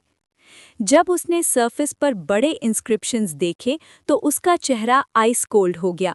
जो उसकी नज़र के सामने था वो 3 लाइन्स ऑफ टेक्स्ट थी। डिवाइन लैंड पर किन एम्परर गिरता है और दुनिया फट जाती है। किन पर कैलामिटीज, केओस शुरू होता है। जो मैंडेट ऑफ हेवन धारण करे वही डिवाइन लैंड का रूल करेगा। ये 3 सेंटेंसेस देखते ही पूरे कोर्ट के चेहरे पेल हो गए। एक मीटियोर हेवन से डिसेंड किया था, जैसे डिवाइन डिक्ली कैरी कर रहा हो। क्या ये हेवन की इच्छा थी ग्रेट किन को खत्म करने की? हेवन की इच्छा किन को डिस्ट्रॉय करना चाहती है? क्या मजाक है ये हेवन की इच्छा? क्या रिडिक्युलस है कहना कि मैं गिरूंगा और दुनिया डिवाइड हो जाएगी? यिंग ज़ेंग की नज़र मीटियोर पर कोल्डली बोर हुई। उसकी आंखों में फ्यूरियस रेज बर्न कर रही थी। उसने तुरंत समझ लिया कि ये काम उन सो कॉल्ड इमॉर्टल्स का था जो ग्रेट किन के खिलाफ मूव कर रहे थे। जब से उसने नेशनल डेस्टिनी का रास्ता समझा, जब से उसने इस दुनिया की असली नेचर समझी, ज़ाओ फेंग ने यिंग ज़ेंग को समझाया था कि रियल वर्ल्ड क्या है, मॉर्टल रेल्म का असली मतलब क्या है और उसके डियॉन्ड क्या है। मिनिस्टर्स, डर रहे हो? यिंग ज़ेंग ने टर्न किया उन ऑफिशियल्स की तरफ जो ट्रेपिडेशन से भरे हुए थे। योर मैजेस्टी, ये मीटियोर हेवन से आया है और इस पर लिखा हुआ है, ये हमारी ग्रेट किन के लिए अच्छा ओमन नहीं है। लू बुवे ने ग्रेव एक्सप्रेशन के साथ बोला। डू यू ऑल सच में बिलीव करते हो कि ये वर्ड्स मीटियोर पर हेवन की इच्छा हैं? डू यू ट्रूली बिलीव ये हेवन का डिक्री है? यिंग ज़ेंग ने कोल्डली हंसा। कोर्ट कंप्लीट साइलेंस में चला गया। यिंग ज़ेंग ने उन पर स्वीप किया गेज, लेकिन उन्हें रेप्रिमांड नहीं किया। इस एरा में हेवंस हेवन की इच्छा ये सुप्रीम अथॉरिटीज थीं। पूरे डिवाइन लैंड के लोगों के लिए ये अनक्वेश्चनेबल ट्रूथ्स थीं। अगर हेवन ने कुछ डिक्री किया तो वो फेट था और फेट को ऑल्टर नहीं किया जा सकता था। और अगर ये हेवन की इच्छा नहीं है, मैं आपको बताता हूँ, मैं हेवन की इच्छा पर विश्वास नहीं करता, ना ही फेट में। अगर ये मीटियोर हेवन की इच्छा है तो मैं हेवंस को चीर दूंगा। अगर ये मीटियोर डीमंस का काम है तो मैं उन डीमंस को इरेडिकेट करूंगा। ये सिर्फ एक मीटियोर है, क्यों डरे हम इससे? अगर ये हेवन खुद है, क्या आप सब बस घुटने टिका के मौत का इंतजार करेंगे? यिंग ज़ेंग की आवाज थंडर कर रही थी, एम्परर के बाउंडलेस अथॉरिटी के साथ। उसके वर्ड्स हर मिनिस्टर के दिल को हिला दिया। यिंग ज़ेंग को देखकर अनपैरेलल्ड इंपीरियल माइट के साथ कोई भी वेवर नहीं कर सका। हम आपके मिनिस्टर्स योर मैजेस्टी के पीछे मौत तक चलेंगे। चाहे ये सच में हेवन की इच्छा हो, ये ओल्ड मिनिस्टर हेवन के खिलाफ आपके साथ खड़ा रहेगा। लू बुवेई ने डीपली बाव किया। हम आपके मिनिस्टर्स मौत तक आपके पीछे हैं। पूरे कोर्ट के ऑफिशियल्स घुटने टेक कर अपनी अलीजेंस स्वेयर करते हैं। तभी हान फी का एक्सप्रेशन चेंज हुआ। एक हाथ के वेव के साथ उसका हेवनली प्रोफाउंड मिरर रेडियंस के साथ चमक उठा। योर मैजेस्टी, हमारे लियांग प्रोविंस के बाहर, जहां सियांग यांग है, बाकी के 8 प्रोविंसेस के गवर्नर्स ने अर्जेंट रिपोर्ट्स भेजी हैं। यांग प्रोविंस के क्वाइजी प्रेफेक्चर में एक मीटियोर गिरा, पूरा विलेज वाइप आउट हो गया, हजारों लोग मर गए। जिंग प्रोविंस के जियांगशा प्रेफेक्चर में एक फॉलिंग स्टार ने काउंटी पर अटैक किया, walls shattered, tens of thousands casualties. King province के ईस्टर्न प्रेफेक्चर में एक और मीटियोर गिरा, पूरा विलेज एनहिलेटेड। हान फी की आवाज इंक्रीजिंगली सोलम हो गई रिपोर्ट करते हुए। यिंग ज़ेंग के ब्राउज डीपली फरो हो गए। 9 मीटियोर्स हेवन से गिर चुके थे और ये ऑलरेडी डेवस्टेशन ला चुके थे ग्रेट किन पर। ये यिंग ज़ेंग के लिए अनएक्सपेक्टेड था। तो ये हेवन की इच्छा है?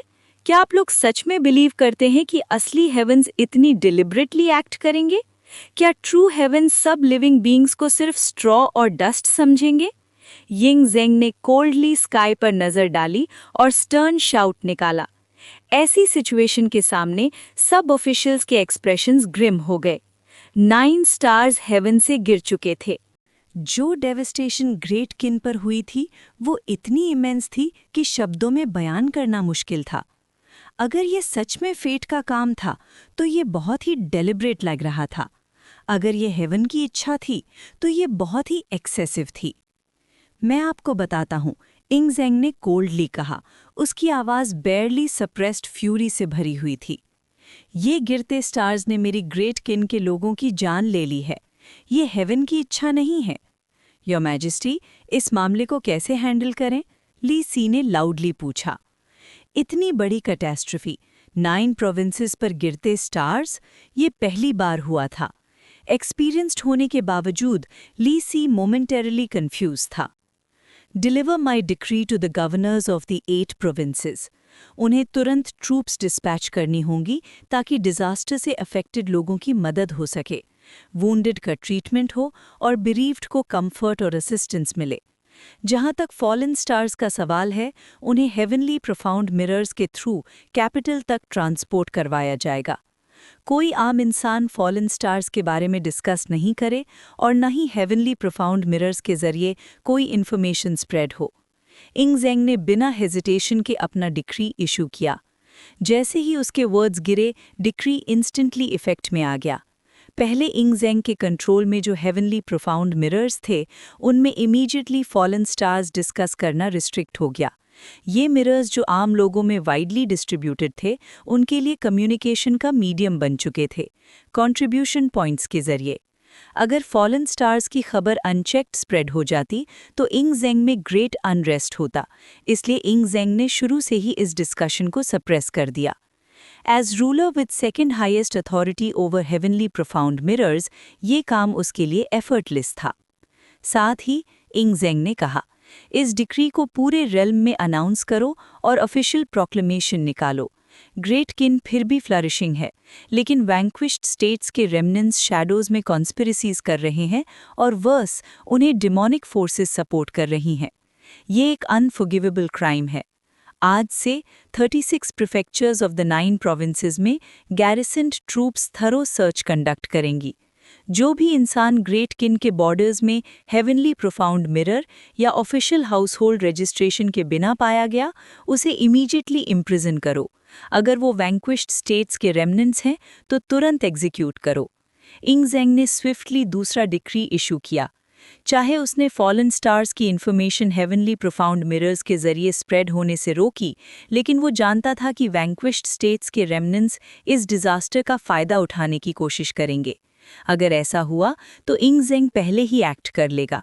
लोगों के हार्ट्स और माइंड्स को स्टेबलाइज करके वो इंश्योर करेगा कि कोई भी ग्रेट किन को डिस्टरप्ट ना कर सके। हम डिक्री एक्सेप्ट करते हैं, लू बुवेई ने तुरंत रिस्पॉन्ड किया। बस इतना ही, कोर्ट के मिनिस्टर्स, इस मामले में ज्यादा अटके नहीं। अगर हेवंस गिरते तो मैं उस वेट को बेयर करता, और अगर मैं फेल हो गया तो क्राउन प्रिंस मेरा प्लेस लेगा। सिंपली अपने रिस्पेक्टिव ड्यूटीज कैरी आउट करो, जैसे हमेशा करते आए हो। बहुत से ऑफिशियल्स के चेहरे अब भी फियर और अनीस से भरे हुए थे। इंगजेंग ने फर्मली बोला और डिसमिसिव हैंड वेव किया। हम समझ गए योर मैजेस्टी। कोर्ट ऑफिशियल्स ने एक साथ जवाब दिया, बस इतना ही, आप जा सकते हैं। इंगजेंग ने फिर से हाथ वेव किया। योर सब्जेक्ट्स अपनी जगह चले गए। फिर इंगजेंग धीरे धीरे उस फॉलन स्टार के पास गया। The kin emperor shall perish and the world shall divide. He who bears the mandate of heaven shall rule the land. हैं? सो ये काम उन सो कॉल्ड इमॉर्टल्स और डेटीज का है जिनके बारे में फेंग ने बताया था। दो मैं आपसे पर्सनली नहीं मिला, आप मॉर्टल रेल्म के ऊपर बैठे हो। इस एक्ट के जरिए आप मेरी एम्पायर को केओस में डालना चाहते हो, दुनिया को फिर से वॉर और डिसऑर्डर में प्लंज करना चाहते हो, और काउंटलेस लाइव्स को फ्लेम्स ऑफ बैटल में डालना चाहते हो। मैं आपको ऐसा मौका नहीं दूंगा। इंगजेंग की आवाज़ आइसी थी। इस वक्त उसका दिल फ्यूरी से जल रहा था। फेंग से उसने इमॉर्टल्स और डेटीज के एग्जिस्टेंस के बारे में पहले ही जान लिया था। पहले उसने उनके लिए थोड़ी रिस्पेक्ट रखी थी। After all, immortal celestial realm में हाई अबव रहते हैं। एक मॉर्टल एम्परर के लिए उन तक पहुंचना बहुत मुश्किल था। लेकिन आज फॉलिंग स्टार्स का इंसिडेंट क्लियरली दिखाता था कि ये काम वही इमॉर्टल्स का है। स्टार्स हेवन से गिर गए, 10,000 लोगों की सेंसलेस डेथ्स हुईं। अगर इंगजेंग इस पर एंगर फील नहीं करता तो वो अपने title as first emperor of Kin के लायक नहीं था। चू रीजन, क्वाइची कमांड्री, शैडो में एक hidden stronghold. Uncle, great news, unbelievable news. Xiangyu excitement से भरता हुआ अपने अंकल के पास गया। क्या हुआ? सियांगलियांग ने पूछा जब उसने अपने नेफ्यू इतना एक्साइटेड देखा। स्टार्स हेवन से गिर गए हैं। एक काउंटी क्वाइची कमांड्री में स्ट्राइक हुआ, हाफ ऑफ इट डिस्ट्रॉय हो गया। सियांगयू ने एक्साइटेडली एक्सप्लेन किया, अपनी खुशी को कंट्रोल करते हुए।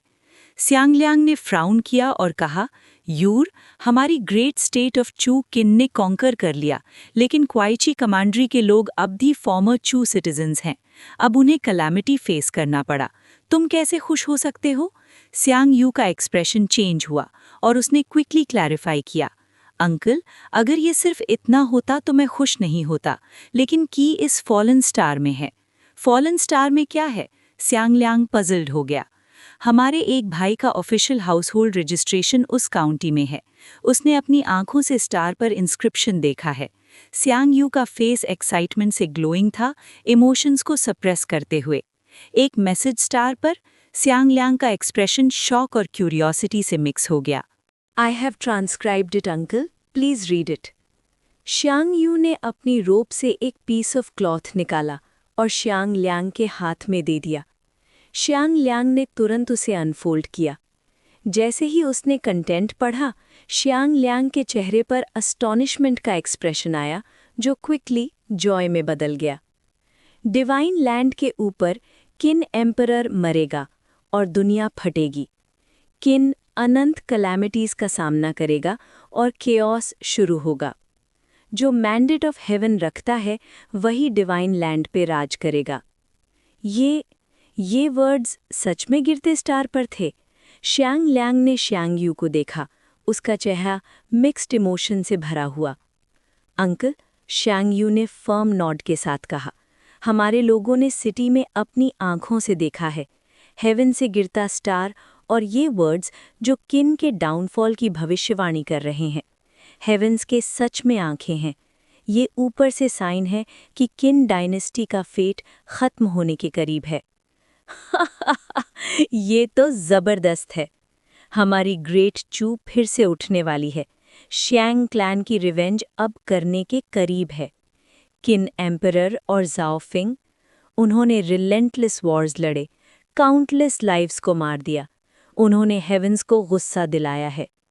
श्यांग ल्यांग जोर से हंस पड़ा, उसकी एक्साइटमेंट क्लियरली विजिबल थी। अंकल, श्यांग यू की आंखें एंटिसिपेशन से चमक रही थी। अगर ये फॉलिंग स्टार की प्रोफेसी किन के डूम को डिक्लेयर करती है तो क्या हमें अब एक्शन नहीं लेना चाहिए? अभी नहीं, ये अकेला काफ़ी नहीं है। ये फॉलिंग स्टार एक डिवाइन ओमन है कि किन का फेट सील हो चुका है, लेकिन हमें आग भड़कानी होगी। ये न्यूज़ पूरे लैंड में स्प्रेड करनी होगी। सिर्फ तभी किन का केओस शुरू होगा, और जब किन टर्मोइल में होगा वही हमारा मौका है, श्यांग ल्यांग ने डिक्लेयर किया। ये एक अपॉर्चुनिटी था जिसे वो वेस्ट नहीं कर सकता था। उसे परफेक्टली पता था कि ये सेलेस्टियल इवेंट कितना इम्पैक्ट डाल सकता है। हेवंस मिरर, वो किन का ट्रेजर्ड टूल है। ये एम्पायर में कम्युनिकेशन अलाउ करता है। हमारे लोग हेवंस मिरर का यूज़ करें फॉलिंग स्टार की न्यूज़ स्प्रेड करने के लिए। जैसे ही मैसेज स्प्रेड होगा, किन इनएविटेबली डिसऑर्डर में गिर जाएगा। और साथ ही हमारे एलाइज को अदर 5 किंगडम्स में इन्फॉर्म करो ताकि वो रेडी रहें। किन को डिस्ट्रॉय करने का समय करीब आ गया है। श्यांग ल्यांग की आवाज़ में अनवेवरिंग कन्विक्शन थी। अंडरस्टूड अंकल, श्यांग यू ने तुरंत रिस्पॉन्ड किया और ऑर्डर्स कैरी आउट करने के लिए भाग गया। एक स्टार हेवन से गिरा, किन के अंत के लिए डिवाइन डिक्री। हेवंस के सच में आंखें हैं। लगता है किन की टिरनी ने डिवाइन का फेवर नहीं जीता, इसलिए ये साइन भेजा गया। इंग ज़ेंग, जाओ फिंग, हमारी रिवेंज का दिन अब दूर नहीं है। डिवाइन लैंड के ईस्ट में ओवर द वास्ट बाउंडलेस सी, जाओफिंग और गुगुजी हवा में हाई स्टैंड कर रहे थे, नीचे के ओशन को स्कैन करते हुए कुछ ढूंढ रहे थे। ये सो कॉल्ड पंगलाई इन समाइट आइलैंड बहुत ही हिडन है।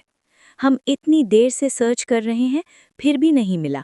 जाओफिंग ने थोड़ी एडमिरेशन के साथ रिमार्क किया। सी वास्ट है बियॉन्ड मेजर। जब तक इसका ऑरा का ट्रेस लीक होता है हम इसे ढूंढ लेंगे। गुगुजी कामली स्माइल के साथ बोला। गुगुजी जो एक 1000 ईयर्स गुगु वैली में ट्रैप था, अब फाइनली फ्री होने पर बहुत खुश था।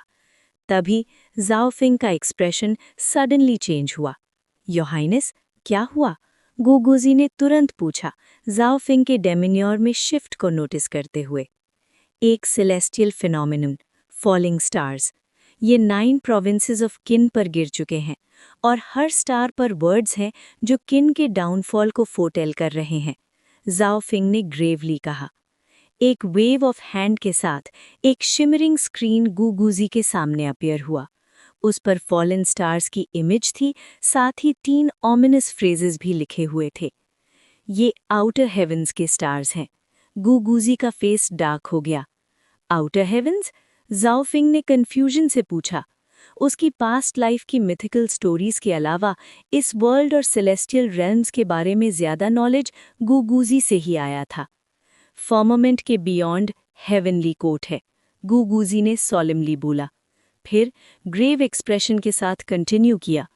9 स्टार्स एक साथ मॉर्टल वर्ल्ड में गिरना और सब पर किन के डूम के डेक्लेरेशंस लिखे होना, इसका मतलब ये है कि उन्होंने फाइनली नोटिस कर लिया है कि डिवाइन लैंड का फेट कुछ अलग है और अब वो किन को डिस्ट्रॉय करने की कोशिश कर रहे हैं।